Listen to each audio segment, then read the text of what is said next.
पुष्पा, पुष्पराज, मैं झुकेगा नहीं साला। फिल्म की कहानी शुरू होती है चंदन की लकड़ी की स्मगलिंग से। दिखाया जाता है कि कैसे चंदन की लकड़ी मद्रास से स्मगल की जाती है। चंदन की सुर्ख लकड़ी जापान में शादियों के फंक्शन में ज़्यादातर इस्तेमाल की जाती है। अब यहाँ पर एंट्री होती है फिल्म के हीरो यानी कि अल्लू अर्जुन की, जो इस स्मगलिंग का मास्टरमाइंड होता है। फिल्म में उनका नाम पुष्पाराज है। पुष्पाराज जब इन लकड़ियों को स्मगल कर रहा होता है तो उसे पुलिस पकड़ लेती है। पुष्पा पुलिस को 1 लाख की रिश्वत देकर खुद को छुड़वा लेता है। उसके बाद पुष्पाराज के बैकग्राउंड के बारे में बताया जाता है। पुष्पाराज ज़्यादा अमीर नहीं होता, लेकिन उसे अपनी इज्जत बहुत अजीज़ होती है और वो इज्जत की खातिर लड़ने मरने पर भी उतर आता है। पुष्पाराज पहले मजदूर होता है और उसके बाद स्मगलिंग शुरू कर देता है। अब स्मगलिंग करते इस मजदूर के साथ एंट्री होती है डीएसपी गोविंद की। डीएसपी की धाक की वजह से बाकी मजदूर डीएसपी का नाम सुनते ही वहां से भागने लगते हैं, लेकिन पुष्पाराज उन्हें भागने नहीं देता और उन्हें एक प्लान बताता है और उस प्लान के जरिए सब लकड़ियों को वो जंगल में छुपा देता है। जब डीएसपी जंगल आता है तो उसे लकड़ियां नहीं मिलती, तो वो पुष्पा को गन दिखाकर डराता है, धमकाता है, लेकिन पुष्पा उन्हें कहता है कि वो 3-4 पुलिस वाले उन 70 लोगों का कुछ नहीं बिगाड़ पाएंगे। मजबूरन डीएसपी को वापस जाना पड़ता है और इस तरह पुष्पा का स्मगलिंग का काम जारी रहता है। लेकिन अचानक डीएसपी एक दिन अपनी फोर्स के साथ वापस हमला कर देता है, तो पुष्पा के साथी जवाबी कार्रवाई में पत्थरों के साथ पुलिस पर हमला कर देते हैं।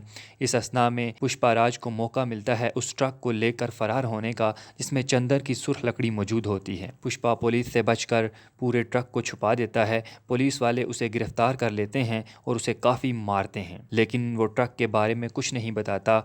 यहाँ फ्लैशबैक में दिखाया जाता है कि पुष्पा एक रखेल का बेटा है और उसका एक सौतेला भाई भी है जो उसकी फैमिली को काफ़ी परेशान करता है। अब एंट्री होती है उन 3 लोगों की असल में जो इस स्मगलिंग के धंधे के असल मालिक होते हैं, जिनमें सबसे छोटे का नाम जोली रेड्डी, जग्गा रेड्डी और उम्दा रेड्डी है, जिनका काम मजदूरों से लकड़ियां मंगवाना और आगे स्मगल करना होता है। जो इनसे लकड़ियां खरीदता है वो लकड़ियों को आगे बेचकर अच्छी खासी रकम कमाता है। अब जग्गा रेड्डी पुष्पा की बेल कराता है और पुष्पा को कुछ पैसे देता है। पुष्पा पैसे लेकर जग्गा रेड्डी को ट्रक का पता बता देता है। अब पुष्पा इनको एक ऑफर देता है कि उसके पास एक प्लान है, क्योंकि डीएसपी उनके काम में दखलंदाजी करता है और वो इस प्लान से पुलिस की नज़र से बचकर स्मगलिंग कर सकते हैं। जगह पुष्पा को 5 लाख ऑफर करता है, लेकिन पुष्पा 5 की बजाय 3 लाख यानी कि कुल 5% लेने का बोलता है। पुष्पा 5 लाख रुपए इसलिए ठुकरा देता है क्योंकि वो 5% लेने यानी कि 3 लाख रुपए में धंधे का 5% का पार्टनर बन जाता है और मजदूरी छोड़ देता है। पुष्पा लकड़ियों को दूध के कंटेनर के नीचे रखकर ऊपर दूध रखकर स्मगल करता है। इस तरह पुलिस को उस पर शक नहीं होता और उनका बिजनेस फिर से चलने लगता है। लेकिन इस बार यहाँ एंट्री होती है फिल्म की हीरोइन की, जिसका नाम है शिवबली। शिवबली का किरदार रश्मिका मंदाना ने अदा किया है, जिसे देखते ही पुष्पा अपना दिल दे बैठता है, यानी उसे पहली नज़र में शिवबली से प्यार हो जाता है। यहाँ एंट्री होती है मंगल सीनू की। मंगल सीनू वो आदमी है जो पुष्पा से लकड़ियां लेकर आगे स्मगल करता है। मंगल सीनू पुष्पा के घर बहुत सारी लकड़ी रखकर चला जाता है।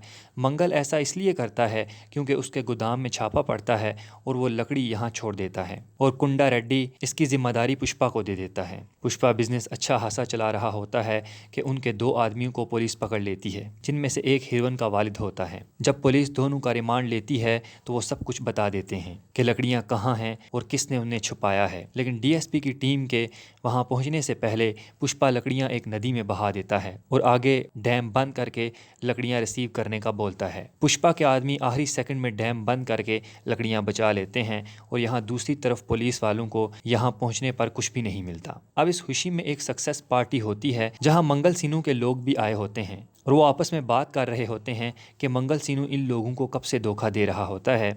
मंगल सीनू लकड़ियों को 2 करोड़ में बेचता है और इन लोगों को महज 25 लाख रुपया देता है। ये बात पुष्पा सुन लेता है और जाकर कुंडा रेड्डी को बता देता है। कुंडा रेड्डी पुष्पा को बोलता है कि तुम जाकर मंगल सीनू से बात करो। अगर वो 50% के बिजनेस पार्टनर के लिए मान जाता है तो ठीक, वरना हम तुम्हारी जान ले लेंगे। यहाँ से सीन कट होता है। हीरो पहले अपनी महबूबा के घर जाता है और उसके वालिद से बोलता है कि वो उसकी बेटी से प्यार करता है और उससे शादी करना चाहता है। शिवबली का बाप मान जाता है और पुष्पा रिश्ता लेकर उनके घर जाता है कि उसी दिन पुष्पा का भाई वहाँ आ जाता है और शिव बली के बारे में गलत बातें करता है। पुष्पा को गुस्सा आ जाता है और उन दोनों के दरमियान लड़ाई हो जाती है, जिससे उनका रिश्ता नहीं हो पाता। अब पुष्पा मंगल सीनू के पास जाता है और उसे 50% के लिए बोलता है, वरना लकड़ी खुद चेन्नई लेकर जाने का बोलता है।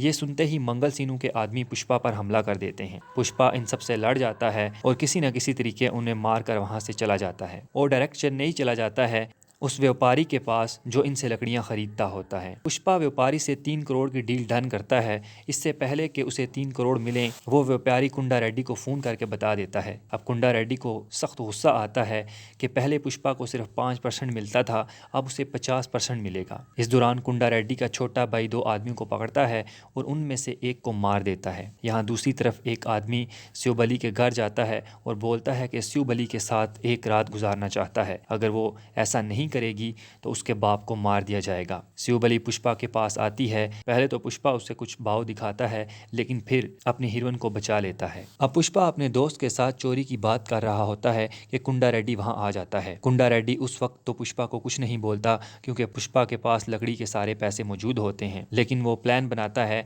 कि लकड़ी के पैसे मिलते ही वो पुष्पा को मार देगा। पैसा मिलने के बाद मंगल पांडे पुष्पा को मारने जा रहा होता है कि वहां मंगल सीनू के आदमी आ जाते हैं। इस सारे असना में पुष्पा वहां से भाग जाता है, बल्कि पुष्पा के हाथ बंधे हुए होते हैं, लेकिन उसके बावजूद वो इन सब से निमट लेता है। मंगल सीनू मारा जाता है।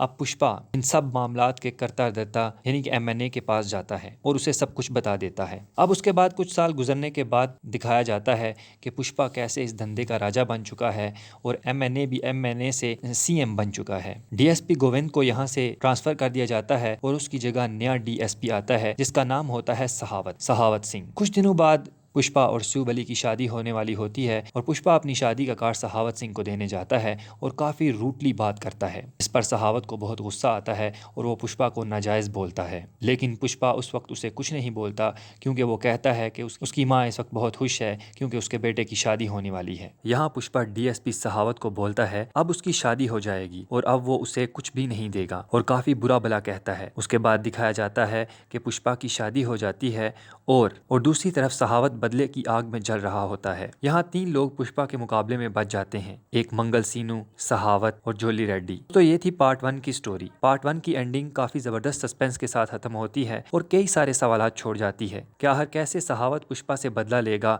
और कैसे पुष्पा कैसे अपने 3 आदमियों में से एक आदमी के ना होने पर बिजनेस कैसे संभाल पाएगा।